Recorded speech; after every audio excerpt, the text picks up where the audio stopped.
অত্যন্ত দুর্ভাগ্যের বিষয় সেটা হলো ত্রিপুরা রাজ্যের রাজধানীর একটা অন্যতম college, women college, এমবিবি college, BBMC, তিনটা কলেজের মধ্যে ট্রাইবাল ওয়েলফেয়ারে যে স্কলারশিপ নিয়ে একটা বিভ্রান্তি সৃষ্টি হয়েছে। আমরা দেখতে পেলাম কি অনেক ছাত্রছাত্রী আমাদের সঙ্গে যোগাযোগ করলো টিএসইউর সাথে। তো আমরা দেখতে পারলাম একই ট্রাইবাল ওয়েলফেয়ার ডিপার্টমেন্টের স্কলারশিপের তিনটা কলেজে আলাদা নিয়ম আমরা দেখতে পেলাম। কীরকম আলাদা নিয়ম?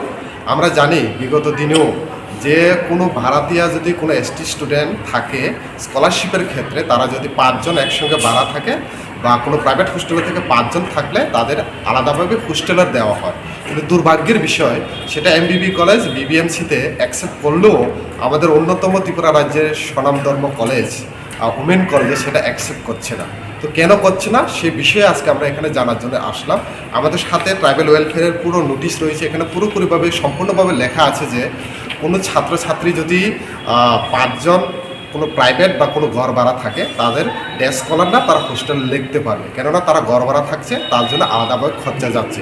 কিন্তু এখানে অনেক দেখলাম কি যখন ছাত্রছাত্রীরা তাদের ফর্ম জমা দিতে আসছে তাদেরকে বলছে না তোমরা হোস্টেলের না।